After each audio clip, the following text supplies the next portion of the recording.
ഏത് വേദി ചെന്നാലും ഞാൻ കുടുംബശ്രീയിൽ പാടിക്കൊണ്ടിരുന്ന ഈശ്വര പ്രാർത്ഥന പാടാതെ തന്നെ വിടാറില്ല. അപ്പൊ തുടങ്ങട്ടെ.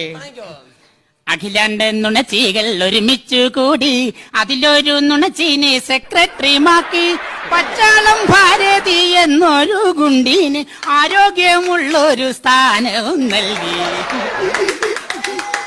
എനിക്ക് ഇതിനേക്കാൾ ഇഷ്ടപ്പെട്ട മാനം കഴിഞ്ഞ കുടുംബശ്രീക്ക് പാടിയ പാട്ടാ. അയ്യോ, അതൊക്കെ ശ്രദ്ധിക്കാറുണ്ടല്ലോ. അപ്പൊ തുടങ്ങട്ടെ. അയൽക്കൂട്ടം പെണ്ണുങ്ങൾ അടിക്കൂടും നേരത്ത് ചെരവൻ കൊണ്ടോടി വാ ശാന്തേവാ, കാണുന്ന ജാതിക്കെല്ലാം സെറ്റ് സാരി മുണ്ടുമുടുത്ത് വെയിലത്ത് കറങ്ങുവാൻ ശാന്തേവാ. ടിവിയിൽ സീരിയൽ തുടങ്ങുന്ന നേരത്ത് കമ്മറ്റി നിർത്തിക്കോണം ശാന്തേവാ. പിരിച്ചുള്ള കാശെല്ലാം മുക്കിട്ടു കറങ്ങുന്ന ചെമണ്ടിയെ കൂട്ടിക്കോണം ശാന്ത.